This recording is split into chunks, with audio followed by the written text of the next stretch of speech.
ఉన్న బంగారాన్ని విడిపించి ఆ రోజు ఆన్లైన్ రేటుకే మేము కొంటాం. Sharma gold company. అందమైన జీవితం కార్యక్రమానికి స్వాగతం. నమస్తే కళ్యాణ్ నమస్తే చక్రవర్తి. జయ గారు. నమస్తే మేడం. మీరు ఏ విధంగా వీళ్ళు మనల్ని కాంటాక్ట్ చేయొచ్చు మేడం?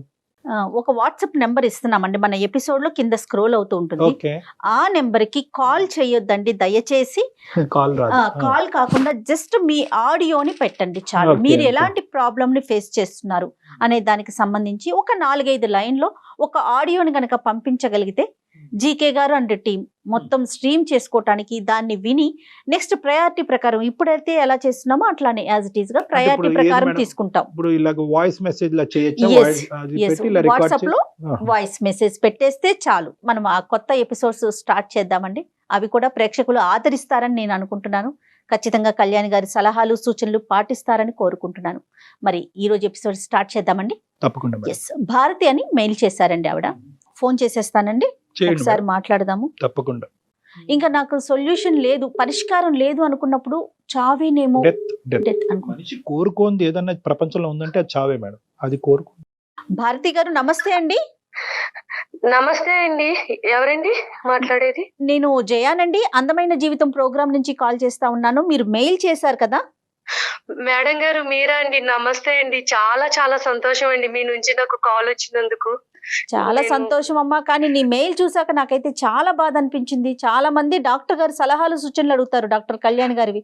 కానీ మీరు మాత్రం చనిపోవటానికి మార్గాన్ని అడిగారు. నాకు చాలా చాలా బాధ అనిపించింది. ఫస్ట్ మీరు ముందు డాక్టర్ గారితో మాట్లాడండి. తప్పకుండా అండి, భారతి గారు తప్పకుండా. నమస్తే అమ్మా. నమస్తే డాక్టర్ గారు. ఇంతకీ మీ సమస్య ఏంటమ్మా, చెప్పండి. అసలు మీ గురించి ఒక్కసారి వివరించండి. నాకు పెళ్ళయి 11 సంవత్సరాలు అవుతోందండి. ఓ. పుట్టింట్లో ఉన్నన్నాళ్ళు మేము 3 అమ్మాయిలము, ఒక అబ్బాయి. నేను రెండో అమ్మాయిని.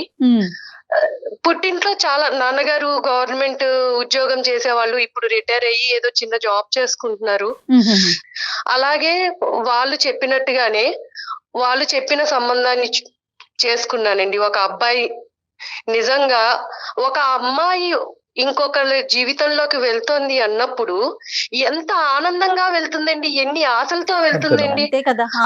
అందులోనూ పెద్దవాళ్ళు కుదిర్చారు అంటే మనకి తగ్గట్టుగానే వాళ్ళు చూసుంటారు కదా అన్న ఆనందంలోనే ఉంటుంది కదా అండి. Blind faith. అంతేనమ్మా, అంతే అంతే.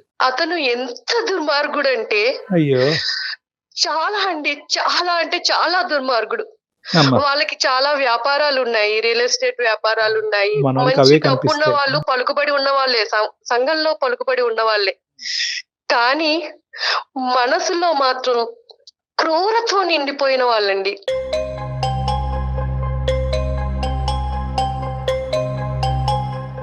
మొదటి రాత్రి నుండే అతని అరాచకాన్ని నా మీద చూపిస్తూ ఉన్నాడండి.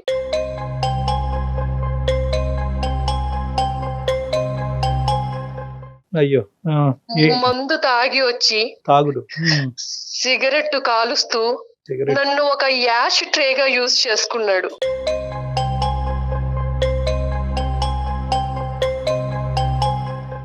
ఆయన ఎలా భావించేవారంటే ఉమ్. ఈ మొహాన్ని నేను చేసుకోవడం ఏంటి, దీన్ని భరించాల్సిన కర్మ నాకేంటి, దీంతో నాకు సంబంధం లేదు అన్నట్టుగా ప్రవర్తించేవారండి. అదేలేండి. ఆయనకి ఉన్న చెడు అలవాట్లు ఒకటి కాదండి, ఒకటి కాదు. ఏ అలవాట్లయితే ఉండకూడదు అన్నీ అన్ని ఉన్నాయి. రకాల అలవాట్లు ఉన్నాయి, అన్ని అలవాట్లు ఉన్నాయి. అంటే భారతి గారు ఫైనాన్షియల్ గా వాళ్ళకన్నా మీరు ఏమన్నా తక్కువ అండి? అట్లాంటి భావన ఉండేది అతనికి?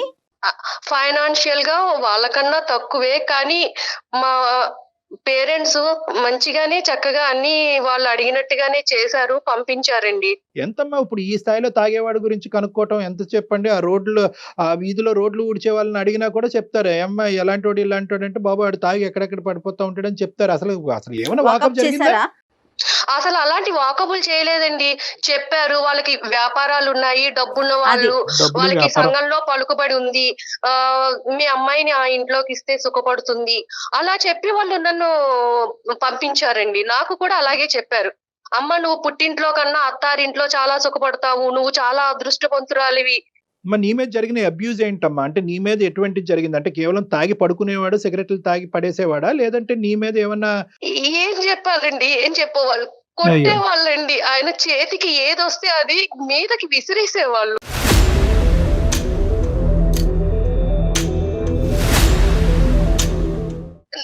ఒక 3 ఏళ్ల తర్వాత 3 years.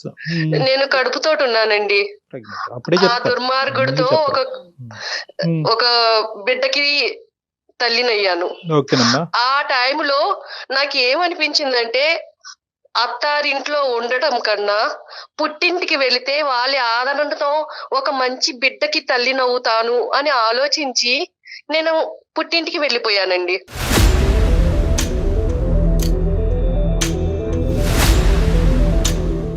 కనీసం బిడ్డ పుడితే అన్నా వాళ్ళలో మార్పు వస్తుంది, ఆ బిడ్డని చూసుకున్నా ఆ తండ్రి మారుతాడు అన్న ఇదిలో వెళ్ళానండి.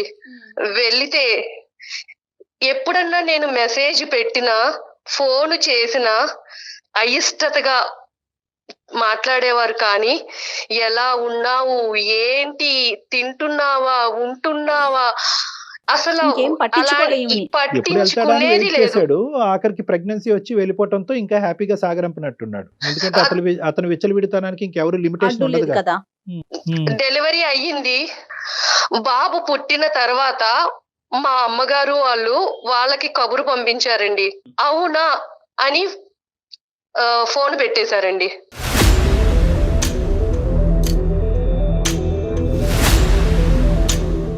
సరే, ఫైనల్ గా ఎప్పుడు చెప్పావమ్మా? మీ పుట్టింటి వాళ్ళకి ఎప్పుడు చెప్పావు? వాళ్ళ రియాక్షన్ ఏంటి? అది ఇంపార్టెంట్ మాకు. పుట్టింటి వాళ్ళకి ఎప్పుడు చెప్పానంటే ఎప్పుడైతే వాళ్ళు బిడ్డని కూడా చూడటానికి రాలేదో అప్పుడు చెప్పారు.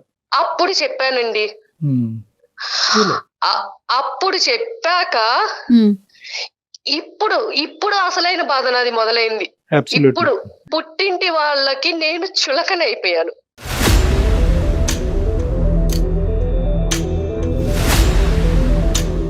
మీ తల్లిదండ్రులకి మీకు చెప్పినప్పుడు వాళ్ళ యొక్క రియాక్షన్ ఇక్కడ ఇంపార్టెంట్ అని నేను ఎందుకు అంటున్నానంటే కనుక, వాళ్ళ ఉద్దేశం ఏంటంటే ఇంత లేట్ గా చెప్పారు అనేటటువంటి ఒక బాధతో వాళ్ళు మాట్లాడారా? అసలు ఏం జరిగింది అక్కడ? వాళ్ళు ఏమి మాట్లాడలేదండి. ఏమైనా సరే అతని దగ్గరికే వెళ్ళు, ఇదే అన్నారండి. ఏది నీ కథ అంతా పూర్తిగా విన్నారా? పడినటువంటి హింస బాధ అంతా వివరంగా చెప్పిన తర్వాత కూడా అక్కడికి వెళ్ళు. అన్ని చెప్పానండి, అన్ని చెప్పాను. అతను ఎలాంటి వాడు, నా అక్కలతోటి ఎదుటి స్త్రీలతోటి నన్ను ఎలా కంపేర్ చేసి నన్ను ఎంత అసహనంగా మాట్లాడేవాడు, అవన్నీ కూడా నేను వాళ్ళకి చెప్పాను. అంటే ఏంటండి అర్థం కాలేదు భారతి గారు, కొంచెం వివరంగా చెప్పండి. ఎప్పుడైనా బయటికి తీసుకువెళ్ళినప్పుడు అండి, ఫంక్షన్లకి వాటికి వెళ్ళినప్పుడు అక్కడున్న ఆడవాళ్లతోటి కంపేర్ చేసేవాళ్ళండి. వాళ్ళు చూడు ఎలా ఉన్నారో, వాళ్ళ సౌష్ఠవం చూడు ఎలా ఉందో.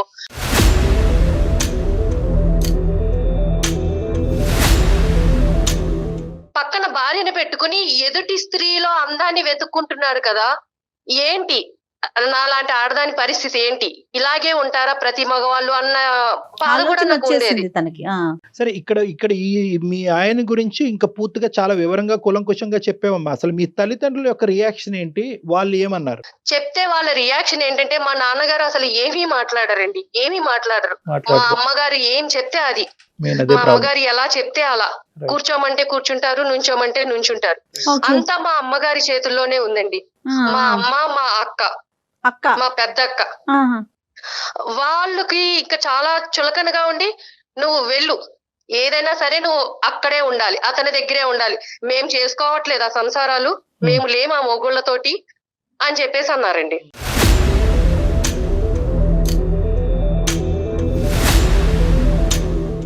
అంటే వాళ్ళ ఉద్దేశ ప్రకారం ఏంటంటే కనుక, ఒకసారి పెళ్లి చేసుకుంటే కనుక చావరేవో అక్కడే తేల్చుకోవాలి, మళ్ళీ పుట్టింటికి తిరిగి రాకూడదు అనేది. తిరిగి రాకూడదు. మిగతా వాళ్ళందరూ ఉండట్లేదా? మిగతా వాళ్ళు వాళ్ళ భర్తలతో ఉండట్లేదా? సుఖంగా వాళ్ళని మార్చుకుని సంసారాలు చెయ్యట్లేదా? నువ్వు ఎందుకు చెయ్యవు? అటువైపు నరకాసుడైనా హిరణ్యకశిపుడైనా ఎవరైనా కూడా అక్కడ ఉండాలి. రైట్, ఓకే, అర్థమైందమ్మా. మీ పేరెంట్స్ యొక్క, మీ ఫ్యామిలీ యొక్క సైకాలజీ అర్థమైంది. తర్వాత అమ్మా, మీ సిస్టర్స్ ఇద్దరు హ్యాపీయేనమ్మా? మీ సిస్టర్స్ ఇద్దరు హ్యాపీయే? వాళ్ళ హ్యాపీ, చాలా హ్యాపీగా ఉన్నారండి. వాళ్ళు చాలా హ్యాపీగా ఉన్నారు. సో పుట్టింటికి వచ్చిన తర్వాత నీ బాధ చెప్పుకునేటటువంటి క్రమంలో మీ సిస్టర్స్ దగ్గర నుంచి కూడా నీకు ఎటువంటి సపోర్ట్ రాలేదండి. ఒక రకమైన టార్చర్ కాదండి. మా అమ్మగారు గాని, మా పెద్దక్క గాని అసలు పెళ్లికి ముందు వాళ్ళు ఎలా ఉండేవాళ్ళు, నన్ను ఎలా చూసుకునేవాళ్ళు, అలాంటిది పెళ్ళయ్యాక భర్త ఆదరణ లేకపోతే ఇంత హింసిస్తారా నన్ను? అమ్మ కూడా అండి, అమ్మ కూడా. అంటే వాళ్ళకి ఒక చులకన ఏర్పడిపోయింది. అంటే దీనికి ఎవరి సపోర్టు లేదు, ఇది మన మీదే ఉంది, మన మీదే బతకాలి, దీనికి మనం తప్ప దిక్కు లేదు అని చెప్పి ఇంట్లో చాకిరీ అండి, చాకిరీ ఎంత గొడ్డు చాకిరీ చేయించేవాళ్ళు. వంట పని, ఇంటి పని, ఇంకా ఇదని అదని లేదండి, మొత్తం అంతా వాళ్ళకి అలుసైపోయాను నేను. అంటే దీనికి మొగుడు అండ లేదు, వీళ్ళకి మనమే దిక్కు, ఇది ఏం చెప్పినా వినాల్సిందే, మనం ఏం చెప్తే అది చేయాల్సిందే అన్నట్టుగా ఉండేవాళ్ళు. ఇప్పుడు మీరు పాప బాబా అన్నారండి? బాబండి, అది అదృష్టమో దురదృష్టమో నిజంగా అండి. ఆ బాబు పుట్టాడు అని ఆనందపడడానికి కూడా లేదండి. వాడు చాలా హైపర్ అండి, హెల్త్ ఇష్యూస్ చాలా అంటే చాలా ఉన్నాయి. ఫిజికల్ హెల్త్ అమ్మా, mental health? Physical and mental health బాగుండక ఫిజికల్ గా అసలు చాలా అండి, చాలా హైపర్ యాక్టివ్ అండి. ఎంత అల్లరి చేస్తాడంటే అసలు స్కూల్లో కూడా ప్రతి 3 నెలలకి పేరెంట్స్ నుంచి కంప్లైంట్లు అండి, మా అబ్బాయిని కొట్టాడండి, ఇదిగోండి మేము ఇలా సఫర్ అవుతున్నాము. వాళ్ళ ప్రిన్సిపల్ కి కంప్లైంట్ చేయడం. అప్పుడు ప్రిన్సిపల్ ఏమో, అమ్మా ఇలాంటి పిల్లలు మా స్కూల్లో కాదమ్మా, మీరు వేరే స్కూల్లో జాయిన్ చేసుకోవడానికి మాకు టీసీ ఇచ్చేయడం.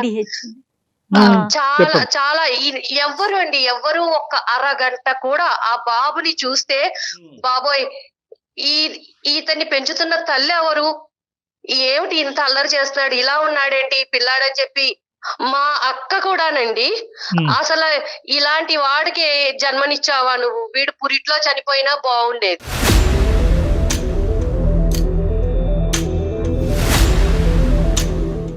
మా తమ్ముడండి, మేనల్లుళ్ళు అంటే చాలా ఇదిగా ఉంటారు కదా, వాడు ఏదో అల్లరి చేస్తూ విరక్కొట్టాడని చెప్పి మా తమ్ముడు నన్ను కొట్టాడండి, నన్ను కొట్టాడు. అలాంటి పిల్లాన్ని నువ్వు అసలు నీకు పిల్లని పెంచడం వచ్చా రాదా, ఏంటి అలా పెంచుతున్నావు పిల్లని, వాణ్ణి కాదండి నన్ను కొట్టాడు. అయిపోయింది అమ్మాయి. ఇలా స్కూల్ నుంచి ఏవో ఫోన్స్ వచ్చావండి పేరెంట్స్ నుంచి. నేను ఫోన్ మా పక్కకి వెళ్ళి మాట్లాడుతుంటే మా అమ్మ అనేది, ఎవరితో మాట్లాడుతున్నావే, అయ్యో ఎవరితో మాట్లాడుతున్నావు, ఎవరితో రంకు కడుతున్నావు.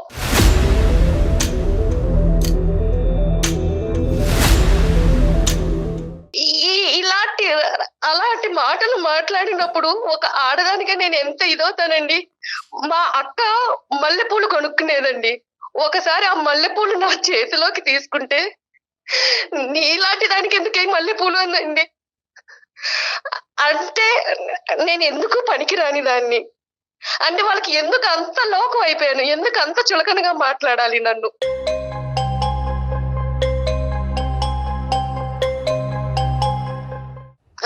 నేను ఉద్యోగం చూసుకుందాము, బయటికి వెళ్దాము, నా బతుకేదో నేను బతుకుదాము అనుకునేదాన్నండి.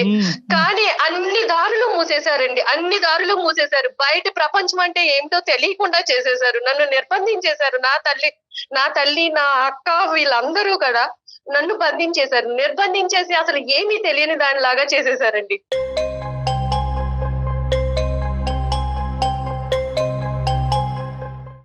లేదండి, ఇవన్నీ నేను భరించలేనండి, నాకు చావు ఒక్కటే పరిష్కారం. నాకు నిజంగా చావు ఒక్కటే పరిష్కారం అండి, ఇటు పుట్టింటిని తట్టుకోలేను. కాదమ్మా భారతి, నువ్వు 1కి 10 సార్లు చావు చావు అంటున్నావు. నువ్వు ఉండగానే నీ కొడుకుని ప్రపంచం ఈ విధంగా ట్రీట్ చేస్తుంటే, నువ్వు చనిపోయిన తర్వాత వాడికి ఏమైనా దిక్కు మొక్కు ఉంటదమ్మా? వాడిని తీసుకెళ్లి ఒక పిచ్చి ఆసుపత్రిలో పడేసి జీవితాంతం నువ్వు ఇక్కడే సావరా అంటారు. లేదంటే ఏదో నేరం చేస్తే కనుక తీసుకెళ్లి జైల్లో పెట్టి అక్కడ జీవిత ఖైదీలాగా ఉంటాడు. అది తప్పు. ఒకటి at the end of the day ఒక తల్లి పాత్రలో నేను నిలబడినప్పుడు 100 అయినా 106 వాడి జీవితాన్ని చక్కదిద్దేంత వరకు నువ్వు చావు అనే పదం వాడకూడదు, ఎప్పటికీ వాడకూడదు.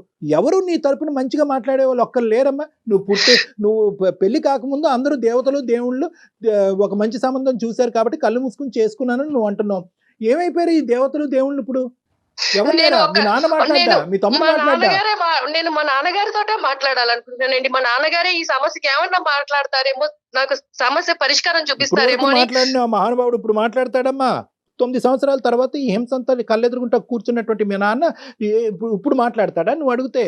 నీకు నమ్మకం ఉందా? నిలదీయాలనుకుంటున్నానండి, మా నాన్నగారిని నిలదీయాలనుకుంటున్నాను. నిలదీసే ముందు ఒకసారి నిన్ను నువ్వు కూడా ప్రశ్నించుకో భారతి. ఇప్పుడు గ్రాడ్యుయేట్ చదువుకున్న పిల్ల, అతనితో బాధలు 3 ఏళ్లు పడి పుట్టింట్లో చెప్పలేదు, కనీసం బయటకు వచ్చి నీ కాళ్ళ మీద నువ్వు బతకలేవా? ఫ్రెండ్స్ గాని ఎవ్వరు లేరా భారతి? ప్రపంచం నాకు ఏమన్నా అసలు- ఏమైపోయిందమ్మా?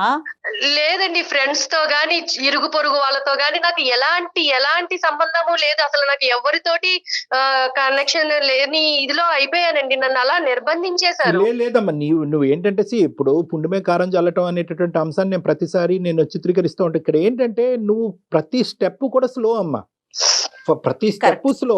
ఒకటి ఏంటంటే ఐదర్ అవతల వాళ్ళ గురించి సాక్రిఫైస్ చేస్తావు. మొగుడు శాడిస్ట్ అయినా కూడా కొడుకుని ఇస్తే కనుక వాడు దేవుడు అయిపోతాడని అనుకున్నావు. తల్లిదండ్రులకు చెప్తే వాళ్ళు బాధపడతారు అనుకున్నావు. మళ్ళీ అక్కడ కంగు తిన్నావు. మీ తల్లిదండ్రులు వాళ్ళు ఏంటంటే కంప్లీట్ గా రివర్స్ పిక్చర్ చూపెట్టి వాడికి మించినటువంటి శాడిస్ట్ లాగా ఏమనుకోవద్దు, వాడికి మించిన శాడిస్ట్ లాగా వీళ్ళు తయారయ్యారు. ఎక్కడ కూడా పుట్టింటి వాళ్ళు ఇలా రియాక్ట్ అవుతారని మనం అనుకోలేదు. దానికి తోడు ఏంటంటే ఎప్పుడైతే నీ కొడుకు ఇలా పుట్టాడో నీకేంటంటే అన్ని ద్వారాలు మూసిపోయినాయి, నాకు ఇంకో జీవితం లేదని చెప్పి నువ్వు ఫిక్స్ అయిపోయావు.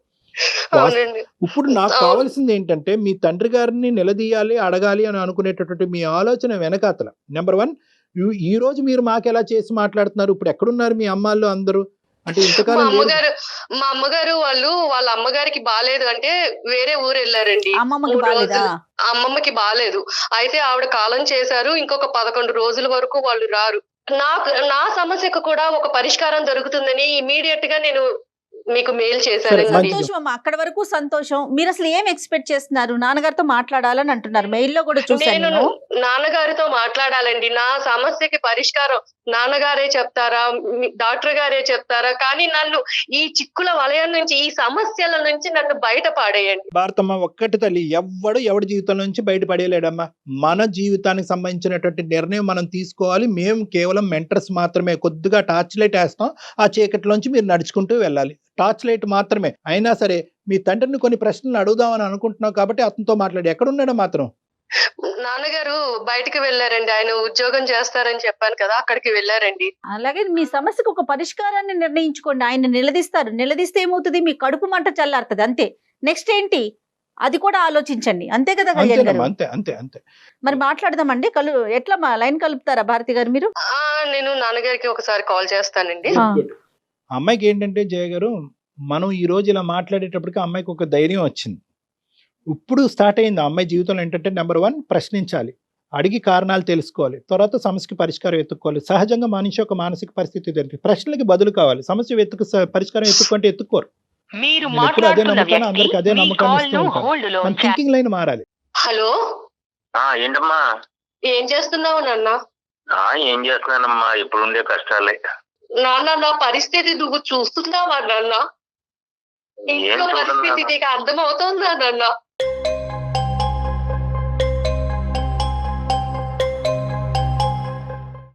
ఏం చూడన్నా అమ్మ ఏమో అట్లా చేస్తుంటే ఇంకా నేను నా మాత్రం నా వరకు ఏమి చేయడానికి ఏం అవకాశం రావట్లేదు. నువ్వు ఇంటికి పెద్ద నాన్న, నీ కూతురు జీవితం అలా అయిపోతుంటే నువ్వు ఎలా చూస్తున్నావు నాన్న? అమ్మకి ఎందుకు చెప్పలేకపోతున్నావు?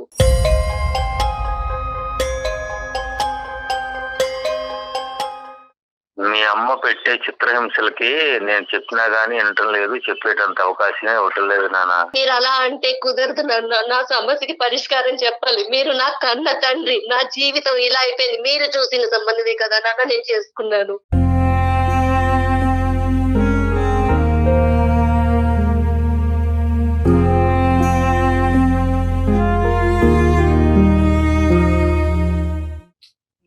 మీరు చెప్పినట్టే కదా నాన్న, విన్నాను. మీ కళ్ళ ముందు జీవితం ఇలా అయిపోతుంటే మీరు ఎలా చూస్తున్నారు నాన్న?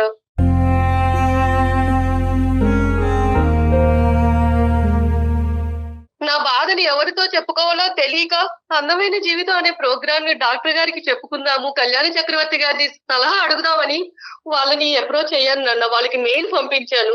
ఈ సమస్యల నుంచి నన్ను ఎలాగైనా సరే మీరు బయట పడేయాలండి. నాకు ఒక్కట చావు తప్ప ఏది కనిపించట్లేదు నాన్న.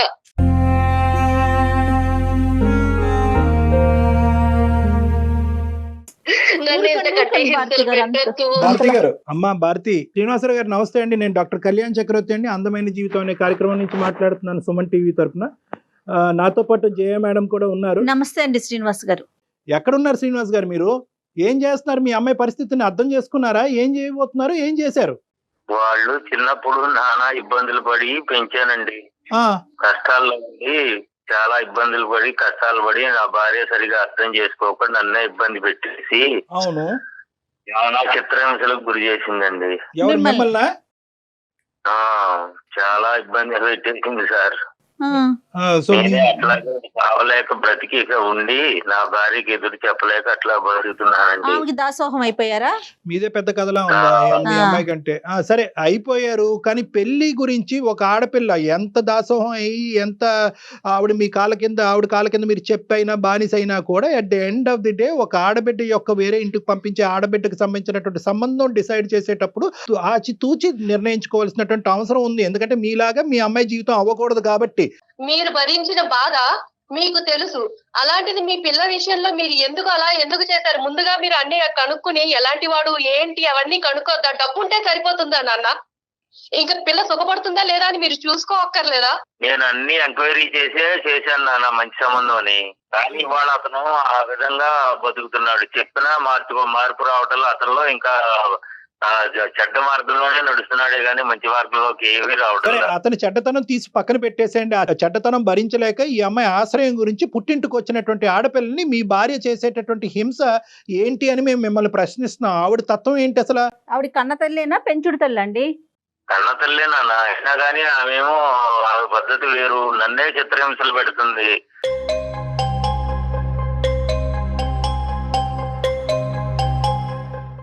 గ్యాస్ స్టవ్ మీద శారీ వేసేసి ఇక నేను చచ్చిపోతానని అంటుంది. అయినా నేను ఎదురు చెప్పలేక ఇక నేను బ్రతుకుతున్నా.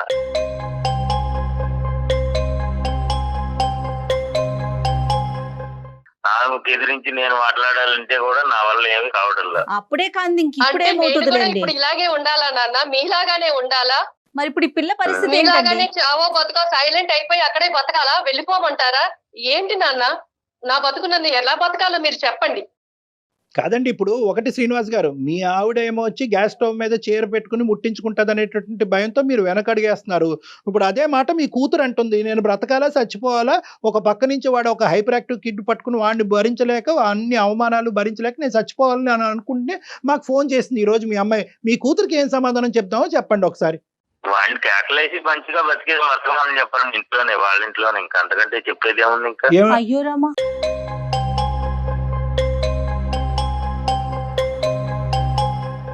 ఎంత భరించినా ఏం ఎంత మాట్లాడుతున్నారు సార్? భరించినా మళ్ళీ అతని దగ్గరికే వెళ్ళమంటున్నారు నాన్న.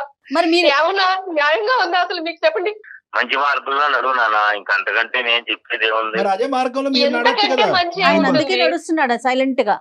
ఇప్పుడు మీరేమనుకుంటున్నారంటే మీ సైకాలజీ ఏంటంటే, ఇప్పుడు మా ఆవిడ నన్ను హింస పెట్టినా కూడా ఎలాగైతే అణుగుమినిగి ఒక కుక్కలాగా బతుకుతున్నానో సారీ తప్పుగా అనుకోకండి, అదే విధంగా నువ్వు వెళ్ళి మీ ఆయన దగ్గర బతికేసేయమ్మా అన్ని ఇదే సొల్యూషన్ ఈ ప్రాబ్లంకి అని అంటున్నారు. సో మీదేదైతే కనుక ఒక సాంప్రదాయంగా మీరు ఫాలో అవుతున్నావో అదే సాంప్రదాయం మీ కూతుర్ని ఫాలో అవ్వమంటారు. రేపొద్దున హింసాత్మకుడి చేతిలో మీ అమ్మాయి చనిపోయినా కూడా మీరు ఇదే మాట అంటారేమో. ఇప్పుడు నేను పెళ్లి చేసి పంపించడం వరకే నా బాధ్యత.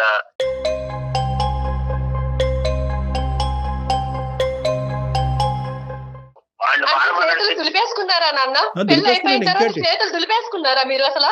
ఇప్పుడు మీ ఆవిడ నోరు ఆవిడ ఏంటంటే ప్రత్యక్షంగా కనిపిస్తుంది, మీరేంటంటే ఎక్కడో ఉద్యోగం చేసుకుంటున్నారు కాబట్టి మీ యొక్క తీరు, మీ వ్యక్తిత్వం, మీ మాట పద్ధతులు, మీ ఆలోచన శైలి ఇప్పుడుకొచ్చి ఈ మహాతల్లికి కనిపించలేదు. అంటే తల్లిదండ్రులు ఇద్దరు ఒకటే. పోనీ అమ్మాయి కాళ్ళ మీద నిలబడుతుంది కదా, దానికైనా ఈయన సపోర్ట్ చేయొచ్చు కదండి. ఏమండి అదే నన్ను బయట ఆ అంశం పడేయమనండి. నన్ను చెప్పండి. ఎక్కడికన్నా తీసుకెళ్లి ఎక్కడైనా ఉంచండి. నా బతికేదో నేను బతుకుతాను. ఆ మా అమ్మాయి వయసులో ఉంది కదా అని చెప్పి బయటికి వెళ్తే నలుగురు 4 రకాలుగా మాట్లాడతారు, అందుకని రకరకాల పద్ధతులు వస్తాయి అని చెప్పి వాళ్ళ అమ్మకి ఇష్టం లేదు, ఉద్యోగం చేయించుదామనే ఉద్దేశం లేదు. మీకు ఏంటి నాన్న? మీ పెంపకం మీద మీకు నమ్మకం లేదా నాన్న?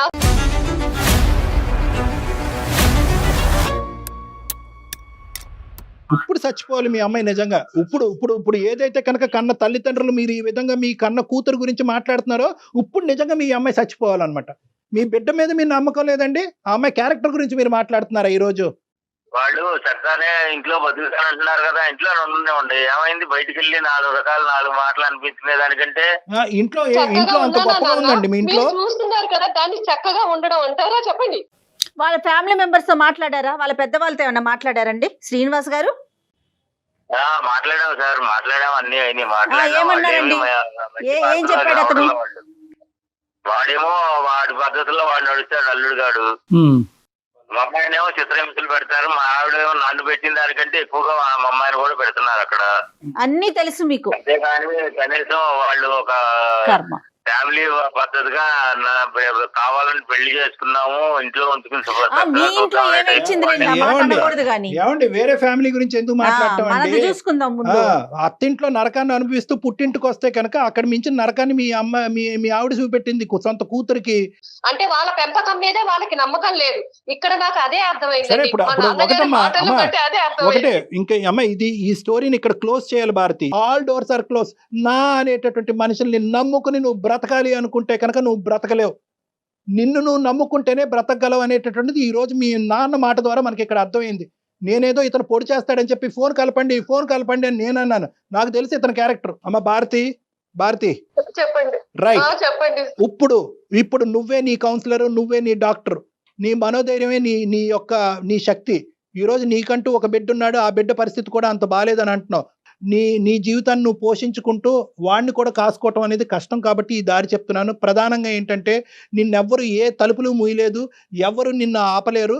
నువ్వు బయటకు వచ్చి నీ కాళ్ళ మీద నువ్వు నిలబడేటటువంటి ప్రయత్నం నువ్వు చేయాలి. అదొకటే ఈ సమస్యకి పరిష్కారం. బయట ప్రపంచం అసలు ఎలా ఉంటుందో మర్చిపోయానండి. మర్చిపోయి 12 ఏళ్ళు అవుతుంది బయట ప్రపంచంతో సంబంధాలు తెగిపోయి. ఇన్ని రోజులు నువ్వు ఏం చేసావంటే కనుక నాకందరూ ఉన్నారు, ఈ అందరూ మారితే కనుక అక్కడ మొగుడు మారుతాడన్నావు, మారలేదు. తల్లి మారుతాడన్నావు, మారలేదు. తమ్ముడు మారుతాడన్నావు, మారలేదు. అక్క చెల్లి మారుతా, మారలేదు. ఈ రోజు మీ నాన్న మారుతాడని చెప్పి మాకు ఫోన్ చేసాం, మీ నాన్న కూడా మారలేదు. నాకు అలవాటు లేదండి, నాకు ఎవరు లేరు అండి అనేటటువంటిది కాదు. మీకు మేము ఉన్నాం.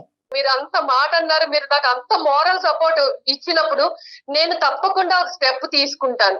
మా అమ్మగారు వాళ్ళు వచ్చే లోపు నేను ఎలాగైనా సరే నేను ఆ ఇంటి నుంచి బయటపడి నా కాళ్ళ మీద నేను నిలబడాలండి. నీ క్వాలిఫికేషన్ బట్టి అమ్మ ఇది అంత ఈజీ ప్రయాణం కాదు. నువ్వు అన్నట్టుగానే ఏంటంటే ఇప్పటి వరకు అక్కడే ఉంటూ అదే కుంపట్లో ఉంటూ ఆ విధంగానే బ్రతికి బయట ప్రపంచాన్ని అంతా నీకు నువ్వుగా కట్ చేసేసుకున్నావు చూడు. ఇప్పుడు బయట ప్రపంచంలోకి వచ్చి నీ కాళ్ళ మీద నిలబడటం అనేటటువంటిది అంత ఈజీ అయితే కాదు అని చెప్పి నువ్వు నరకం అనుభవించే అంత కష్టం కూడా కాదు. యాజ్ ఏ సైకియాట్రిస్ట్ నేను ఏమంటున్నానంటే నీ కొడుక్కి మంచి రీహాబిలిటేషన్ సెంటర్లో పెట్టిద్దాం, ఫ్రీగా పెట్టిద్దాం. ఏదన్నా అట్లీస్ట్ నువ్వు ఏంటంటే నీ కాళ్ళ మీద నువ్వు నిలబడేంత వరకు ఆ రీహాబిలిటేషన్ సెంటర్కి ఏదైనా నువ్వు పే చేసేంత వరకు నీకు ఫ్రీగా మేము సపోర్ట్ ఇవ్వడానికి ట్రై చేస్తాం. ఓకే. ఆ అబ్బాయికి ప్రధానంగా ఏంటంటే మీ అందరు గొడవల వల్ల ఏంటంటే వాడు నెగ్లెక్ట్ అయిపోతున్నాడు. 12-13 సంవత్సరాల తర్వాత ఇటువంటి పిల్లలు మారేదానికి అవకాశం ఉండదు. వాళ్ళు ఇంకా హింసాత్మకమైనటువంటి దారిలోకి వెళ్ళిపోతారు. కాబట్టి ఈరోజు నీ సమస్య ఒక ఎత్తు అయితే కనుక వాడిని బాగు చేయడం అనేది కూడా ఇంకో ఎత్తు. సో వాడికి ఇంకా 9 years అంటున్నావు కాబట్టి నెక్స్ట్ 3 years మనం వాడి యొక్క జీవితం ఒక గాడిలో పెట్టడానికి మనం అందరం యుద్ధం చేయాలి. ఆ సపోర్ట్ లో మేము కూడా ఉంటాం. జయ గారు కూడా ఉంటారు, సుమన్ టీవీ వాళ్ళు ఉంటారు. తప్పకుండా ఉంటుందండి, అందులో అసలు ఎటువంటి సందేహం లేదు. చాలా సంతోషం అండి, చాలా మనోధైర్యాన్ని ఇచ్చారు నాకు. ఇది అయిపోయిన తర్వాత నేను మీతో ఒకసారి పర్సనల్ గా మాట్లాడతాను భారతి గారు. ఏం చేద్దాం, ఎలా చేద్దాం, మీ క్వాలిఫికేషన్ కి తగినట్టుగా ఎలాంటి పని దొరుకుతుంది, ఇవన్నీ మనం ఆలోచిద్దాము. మీరు అన్నట్లుగా అమ్మ వాళ్ళు వచ్చేలోపు ఒక నిర్ణయం తీసుకోండి, అవసరమైతే ఒక కంప్లైంట్ పెట్టేసేయండి. అంతేనా కళ్యాణ్ గారు? అంతే. ఎస్, ఓకేనమ్మా. ధైర్యంగా ఉండండి. సూపర్. ధన్యవాదాలండి డాక్టర్ గారు, చాలా సంతోషం అండి మీతో మాట్లాడాక. నాకు చాలా హ్యాపీగా ఉందండి. ఓకే భారతి అమ్మ, ఆల్ ది బెస్ట్ అమ్మా. Will be in touch with you. ఓకేనండి, థ్యాంక్ యూ అండి. Right sir. ఎలా మొదలైంది, ఎలా ఎండ్ అయింది చూడండి కళ్యాణ్ గారు. అమ్మాయికి ఏంటంటే అది నేను ఇందాక అన్నాను కదా స్టార్టింగ్ లో, కొన్ని ప్రశ్నలకు ఆ అమ్మాయికి బదులు దొరికేంత వరకు ఈ అమ్మాయి నెక్స్ట్ అడుగేయదు అని చెప్పి నేను స్టార్టింగ్ లో చెప్పాను. ఇప్పుడు ఆ సమాధానానికి తనకు దొరికింది. అంటే మా నాన్న మారుతాడేమో, మా నాన్న ద్వారా నేను ఇంట్లోంచి బయట పడచ్చేమో అనేటటువంటి ఆలోచనని ఇప్పుడు ఆ అమ్మాయికి ఏమర్థమైందంటే కనుక మా నాన్నగారు తలుపు వేసుకుని అతని స్వార్థం చూసుకుంటున్నాడు తెలిసింది. కాబట్టి ఇప్పుడు నెక్స్ట్ అడుగేయడానికి ఆ అమ్మాయి రెడీ అయింది. రైట్ అండి. ఎపిసోడ్ అయిపోయినాక నేను ఒకసారి పర్సనల్ గా తనతో మాట్లాడతాను, మీకు అప్డేట్ చేస్తాను. తప్పకుండా జయ గారు. Right, thank you so much అండి. నమస్తే.